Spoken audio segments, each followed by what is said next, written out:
میں سوال کرنا چاہنا جی کہ آج دن تک میں بہت آدمی ملے اور کوئی آدمی انڈرسٹینڈ نہیں ہوا کہ سادہ قرآن اور قادیانی قرآن دے وچ کی فرق ہے. ہر آدمی یہ کہندا ہے کہ انہاں دا قرآن وکھرا ہے, سادہ قرآن وکھرا ہے. اور جماعت آج تک یہ پروف نہیں کر سکی غیر جماعت نو کہ سادہ قرآن جڑا وہی قرآن ہے جڑا کہ انہاں دا قرآن ہے. یہ جو انہوں نے ابھی تلاوت کی ہے حافظ قرآن ہیں اور یہ غیر احمدی تھے اور خود احمدی ہوئے ہیں, شدید مشکلات میں مبتلا رہے اور سارے خاندان نے ان کا بائیکاٹ کیا, تکلیفیں اٹھائیں, آخر اب یہاں آئے ہیں. ان سے پوچھیں کہ جو انہوں نے قرآن کریم حفظ کیا تھا غیر احمدی قرآن, جس کو آپ غیر احمدی قرآن کہہ رہے ہیں, اس میں ایک شوشے کا بھی فرق ہے کہ نہیں؟ نہیں, میں تو سمجھتا ہوں کہ نہیں ہے. یہی تو میں پوچھنا چاہتا ہوں کہ باقی کیوں کہتے ہیں جی, وہ کیوں کہتے ہیں ایسی بات؟ ہاں ایسا ہاں جی جی وہ خود انڈرسٹینڈ نہیں ہے کہ آپ کا قرآن. میرا مطلب یہ ہے کہ جس نے یہ بات کہی ہے جس کو آپ غلط سمجھ رہے ہیں اس کی وضاحت ان سے کروانی چاہیے نا جو غلط بات کہہ رہے ہیں.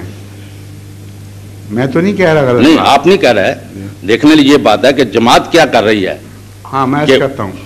اب میں آپ کی بات لوگ انڈرسٹینڈ ہو گئے اس غلط فہمی کو دور کے. ان کا مطلب یہ ہے, بعض لوگ شاید پنجابی نہ سمجھتے ہوں, مثلا ہمارے پٹھان دوست بھی ہیں, میں ان کو سمجھا دوں پہلے کیا کہہ رہے ہیں آپ. ان کا مطلب یہ ہے کہ جماعت احمدیہ کے خلاف یہ بڑی شدت کے ساتھ پروپیگنڈا کیا جاتا ہے اور اکثر جو احمدی مسلمان نہیں ہیں وہ یقین بھی کرنے لگ گئے ہیں کہ جماعت احمدیہ کا قرآن کچھ اور ہے اور دوسرا قرآن جو رسول اللہ صلی اللہ علیہ وسلم کی طرف سے نازل ہو کے ہم تک پہنچا وہ اور ہے.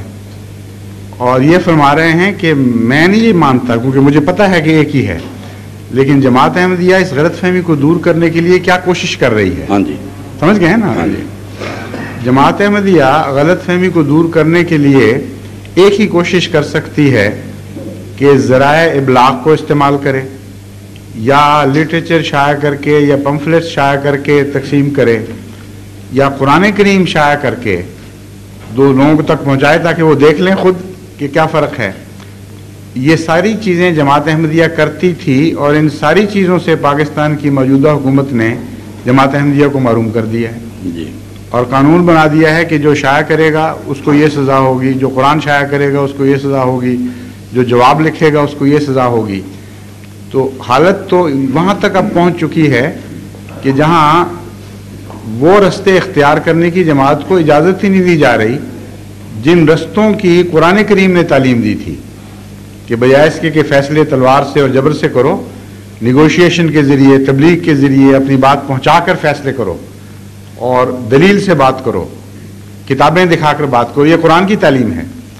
تو انہوں نے اس تعلیم کو بھلا کر یہ فیصلے کیے.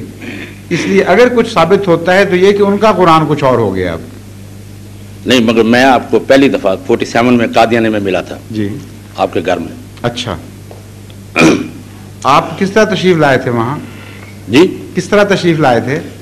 ہم وہاں آئے تھے رائفل چلانا سیکھنے کے لیے 47 میں, رائفل وغیرہ کی ٹریننگ کے لیے. اچھا, میں تھا, میرے ساتھ 6 لڑکے اور بھی تھے. اچھا اچھا, میں امرتسر کا رہنے والا ہوں. جی جی. تو ہم آپ جو شریف, ہاں ان دنوں میں تو جماعت قادیان قلعہ بنا ہوا تھا مسلمانوں کی حفاظت کے لیے اللہ کے فضل سے. ہاں آپ جانتے ہیں, خود آپ کو پتہ ہے.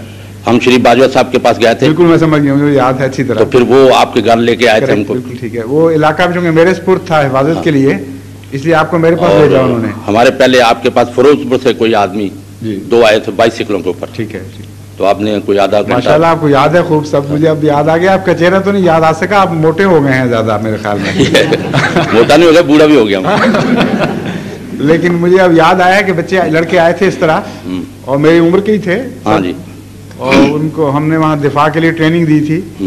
اس زمانے میں قادیان میں صرف قادیان کا دفاع نہیں بلکہ سارے مسلمان علاقے کا, گرداسپور کا بھی دفاع ہوتا تھا اور امرتسر تک بھی ہمارے جو والنٹیئرز تھے وہ جہاز پر ہتھیار لے کر بھی وہاں بھجواتے رہے, روٹیاں تک وہاں تقسیم کراتے رہے.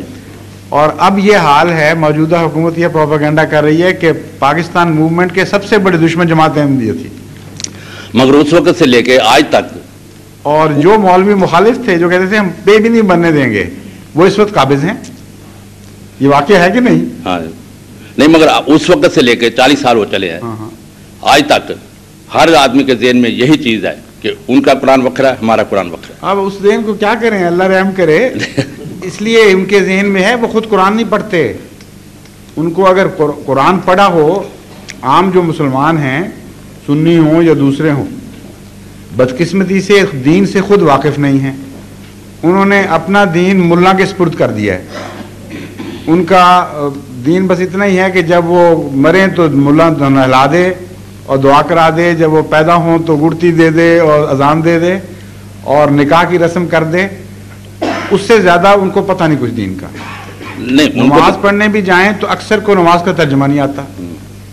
قرآن شریف حفظ کرتے ہیں, اکثر حافظوں کو قرآن کریم کا ترجمہ نہیں, قرآن شریف حفظ کیا ہوا ہے. تو ان کو تعلیم کا ہی نہیں پتہ بیچاروں کو. اگر تعلیم قرآن کی پتہ ہوتی تو قرآن کریم تو فرماتا ہے کہ سنی سنائی بات پر ایمان نہیں لانا, تحقیق کرو, تسلی کرو اور پھر فیصلہ کرو. تو اگر ایسی بات ہوتی تو جو بھی غیر احمدی یہ بات سنتا وہ ہمارے پاس آتا, پوچھتا کہ بتاؤ تمہارا قرآن اور ہے یا نہیں, ہم دکھا دیتے, بات وہیں ختم ہو جاتی. آواز پہنچانا سب تک, جبکہ ذرائع ابلاغ پہ پابندی لگا دی گئی ہو, لٹریچر پہ پہرے بٹھا دیے گئے ہوں, بڑا مشکل کام ہے. مگر ہم کر رہے ہیں کوشش. نہیں مشکل کام تو اب ہوا ہے, مگر پہلے جب میں آپ کو نہیں شروع سے ہی وہ روکیں ڈال دیتے ہیں. ہم لٹریچر تقسیم کیا کرتے تھے, یوم تبلیغ بھی منایا کرتے تھے. یاد ہے آپ کو امرتسر میں بھی ہمارے لڑکوں کو ماریں پڑا کرتی تھیں اور زخمی کر کے گھر بھیج دیا کرتے تھے. تم کون ہوتے ہو ہمیں بات پہنچانے والے. تو جب دیواریں کھڑی کی جاتی ہیں تو اس طرح ہو جاتی ہیں. نہیں پاکستان میں آپ کے خلاف دیواریں کھڑی ہو سکتی ہیں, مگر اسپین میں نہیں ہو سکتی. لندن میں بھی ہوئی ہیں, اسپین میں بھی ہوئی ہیں. آپ کو پتہ ہے اسی لیے دیواریں کھڑی ہوتی ہیں کہ جہاں آدمی کمزور ہوتا ہے وہاں دیوار کمزور جو ہوتی ہے وہ سخت ہو جاتی ہے.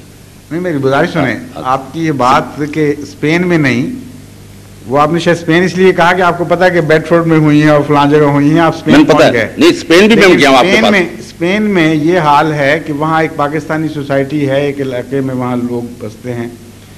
ان کو جب لٹریچر بھیجا جماعت نے کہ اس قسم کا ظلم ہو رہا ہے اور یک طرفہ باتوں پہ آپ ایمان لا رہے ہیں, تو اس کا رد عمل یہ ہوا کہ چند دن کے بعد ہماری مسجد کو بم پھینک کر جلانے کی کوشش کی گئی. اس کا دروازہ جلا, اس کے برآمدے کو نقصان پہنچا, اللہ کے فضل ہوا بچ گئے.